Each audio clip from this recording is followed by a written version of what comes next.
Blending threads for cross stitch. Beautiful, but is it really worth the hassle? Let's jump in and find out.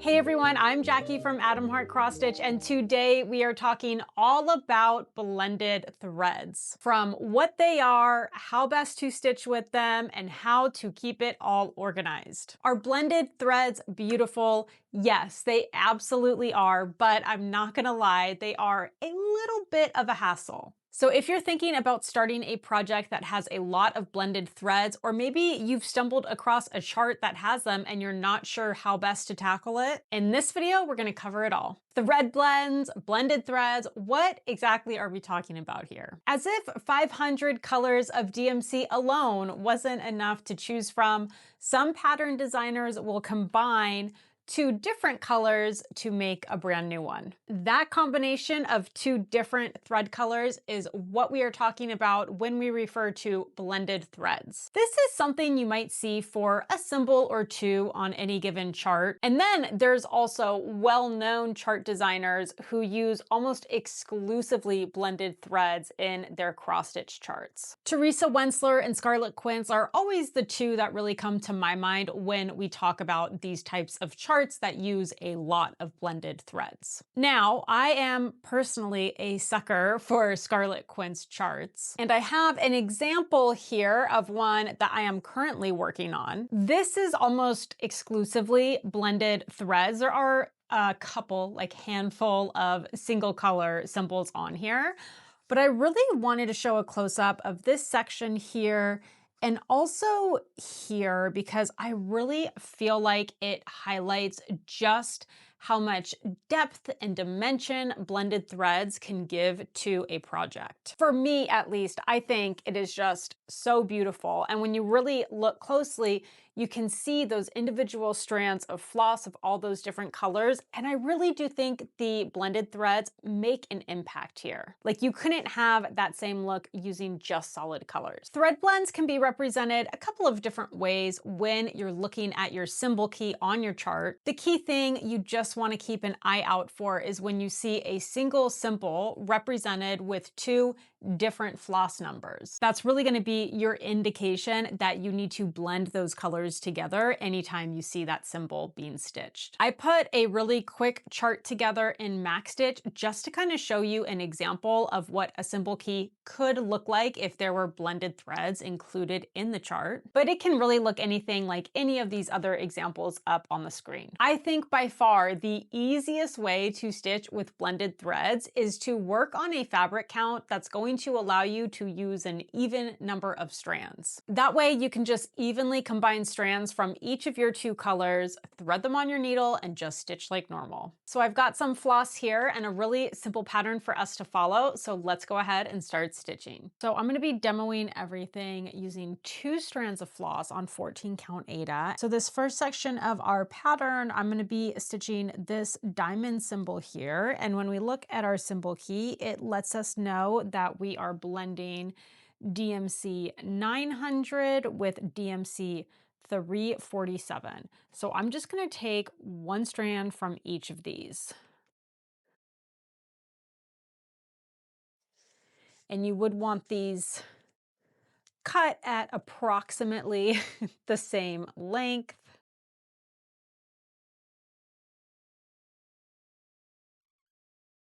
One strand from each of these.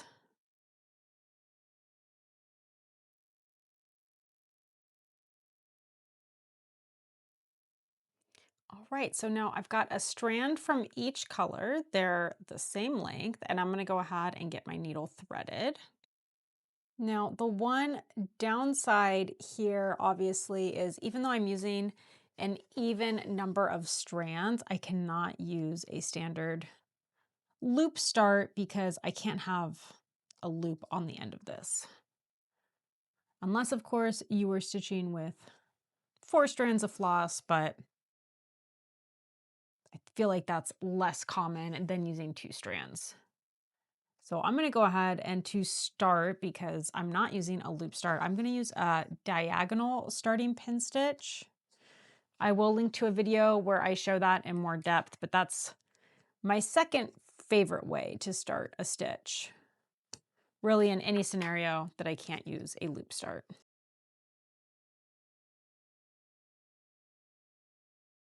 So now as we start stitching, one thing you don't really need to worry about is trying to ensure that your threads are always laying the same. And what I mean by that is whether the orange thread is on this half or this half of the stitch doesn't matter. What's more important is that your threads are laying nice and flat and they're not twisting up on each other. So you don't want them twisted at all. You just want them to lay nice and flat. That's what's going to give you the best overall look. And if you do find your stitches like just keep twisting up on each other, one of my favorite tricks is to railroad the stitches. And all you need to railroad your stitches is when you bring your needle up, before you bring it back down, you kind of want to take your needle and you're just separating the two strands of floss with your needle.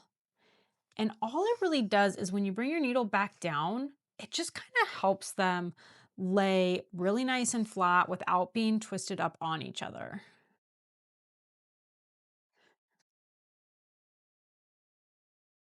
And that just really is the best thing you can do with your blended threads to have them look nice and neat.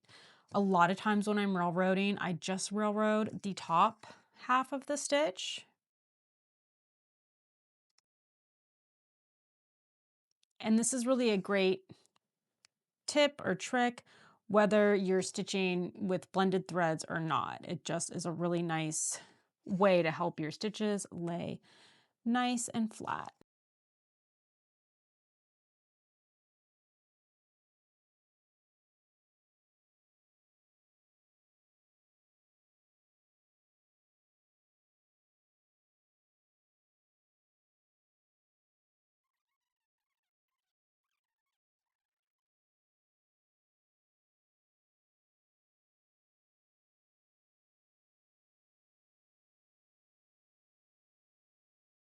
So that was color combo number one. And now we're just going to do the same thing with the next symbol on our pattern, which is blending 924 and 3802.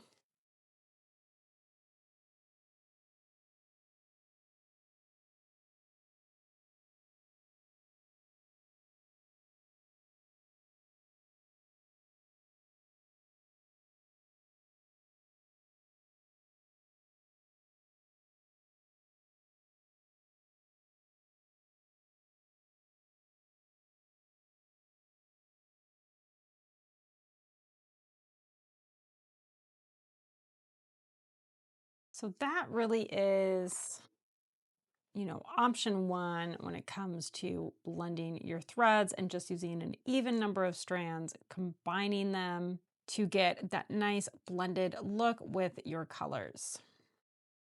Now that we've seen blended threads when you're using an even number of strands, you might be thinking to yourself, but what if I want to stitch with only one strand? Which, if you're anything like me, could be totally normal, as I personally love to stitch 1/1 on 28 count when I'm working on really large full coverage charts. So trust me, no judgment here. Fear not, there is a way to do it. However, in full transparency, I don't personally stitch blended threads this way. I find it just like a little bit fussy and time consuming, but I have seen enough people out there talk about and just like really love this method of working with blended threads in general. So it's definitely worthwhile to demo it. And this method is talked about a lot when it comes to kind of that workaround if you want to use blended threads, but you're only using one strand of floss. But this method also works when you're stitching with an even number of strands as well. So for this next demo, we're still gonna combine our two colors. So I have the orange and the pink here, but instead of taking one strand of each and combining them, we're gonna stitch all the bottom half of the stitches in one color and then all the top half in the other color. Now, again, you could use one strand from each color for both the bottom and then the top, and that's that workaround for stitching with one strand of floss, but doing a blended thread. But just because I want you to see the comparison of what it will look like next to the original method, I'm gonna demo this with two strands from each color just for that true like apples to apples comparison. Now, however you do this, you just want to be consistent by always keeping the same color on the bottom and then the same color on the top. General rule of thumb, people like to do the darker color on the bottom and then the lighter color on top. I think sometimes it can be a little bit hard to tell which is darker or lighter. So you can also, I think, play around with it, see whatever you like best, but you do just want to be consistent. So, for example, with this blended thread combo, if I'm starting and I'm doing this pink color on the bottom, then every other time this symbol occurs, I want to always do the pink color on the bottom. So you're really just looking for consistency.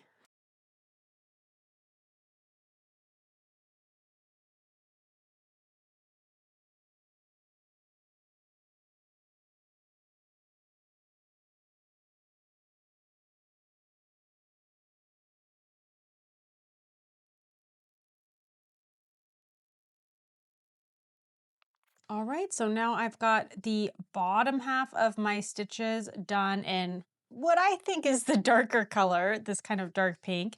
So now I'm gonna thread my needle with the orange and come right back over the top to finish those stitches.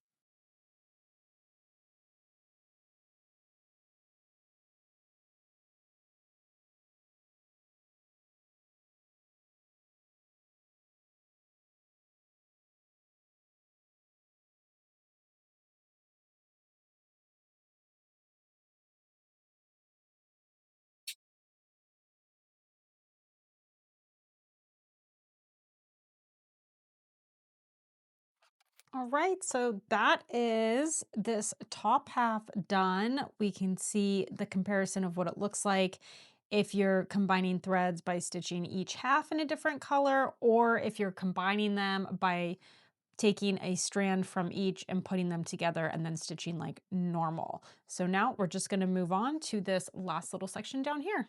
Now I'm going to come in with my blue as my bottom half of this stitch. I think that is the darker color. I did have to ask my daughter what she thought because this is making me feel a little silly that I really can't decide which is the darker color between any of these blends. But we're going to go in with the blue first.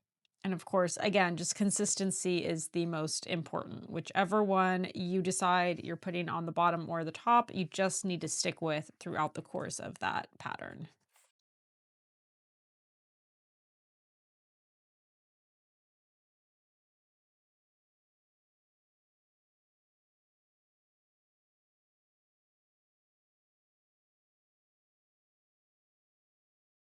And now I'm just coming back over the top with this maroon.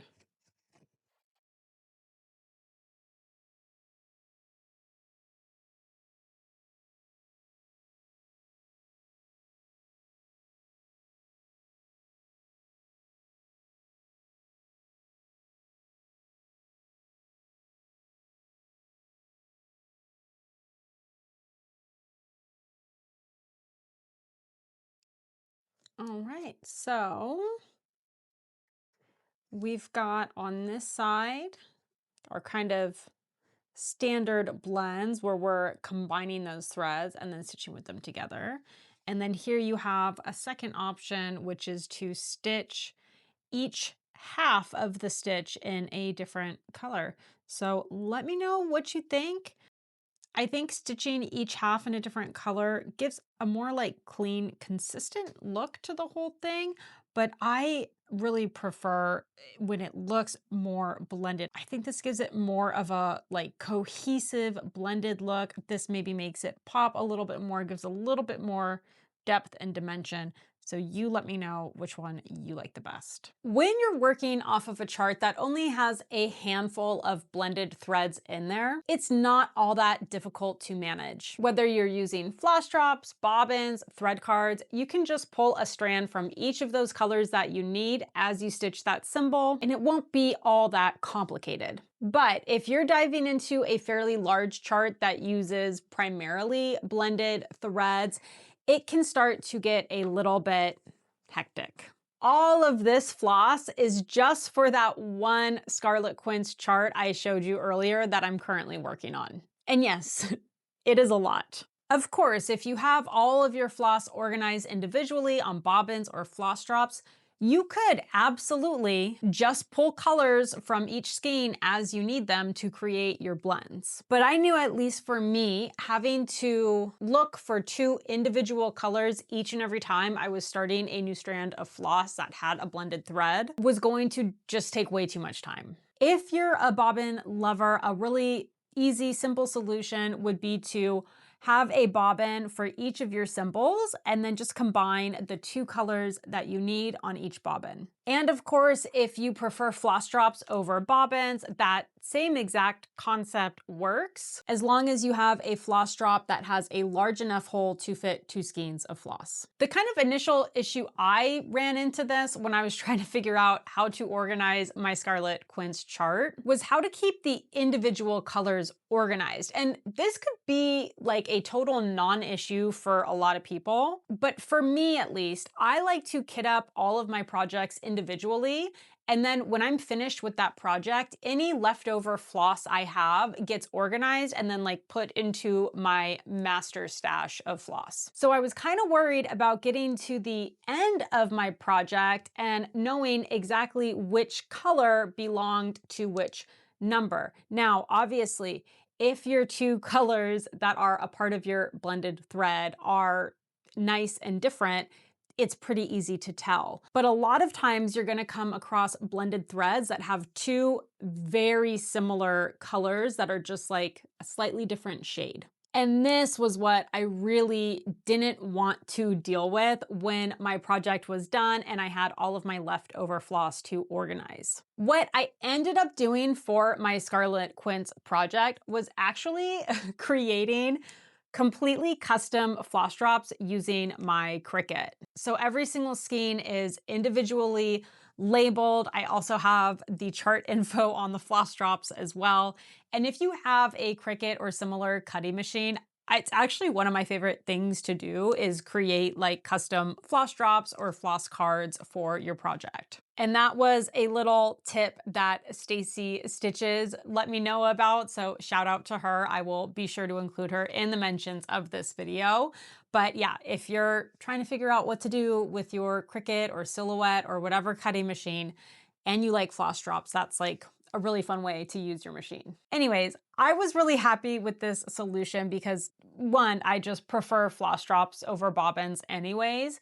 And then this way I was able to have each blend on its own floss drop while keeping those colors separated and labeled. And yes, I do run a small business where I design and sell floss drops. So I did take that initial design and turned it into these thread blend floss drops, which you can purchase, but that is not the point of this video, I promise. But the last big caveat here, when it comes to these large projects that use a lot of thread blends, is how to deal with a single color being used multiple times, which is super common. For example, with this Scarlet Quince project, I'll have a single floss number occurring in like 2, 3, or even 4 different symbols. So if you're wanting to use either like the bobbin or floss drop method, one option is to take your skein that occurs multiple times and just divide it among those different floss drops or bobbins you're going to need. Just keep in mind, not every symbol is going to be stitched the same amount of times. So you might need to remove floss from one and add it to another kind of later on as you get closer to the end. And that option is definitely the best way to save thread and money. The way I chose to handle it was if I had a floss color that appeared in 4 different symbols, I just bought 4 skeins of that floss color. And then I just put a whole skein on each floss drop for all of those different blended threads. So it will cost more money if you end up doing it that way, and you'll likely end up with extra floss at the end, but I just found that easier than having to deal with like separating out my skeins. And I don't mind having extra floss at the end because again, once I finish, anything that's left over is all gonna get organized and go back into my master floss stash. So there you have it, everything you needed to know about using blended threads in cross stitch. Are they a little bit more hassle when it comes to stitching with them and keeping everything organized? Yeah, they kind of are, but is it worth it? For me, absolutely. I think the depth and color contrast that blended threads can give you is just absolutely stunning. And as long as you can figure out a way to keep things organized and hassle-free, I think the payoff is totally worth it. Once again, I'm Jackie from Adam Hart Cross Stitch. Thank you so much for watching this video. If you have any tips or tricks when it comes to working with blended threads, I would love to hear from you in the comments below. And if you have any questions about this topic or any other cross stitch topics you would like to see covered in a future video, please let me know in the comments. If you like this video and want to help support my channel so I can continue to make content like this, please do all the good things, like, comment, and subscribe. And until next time, happy stitching.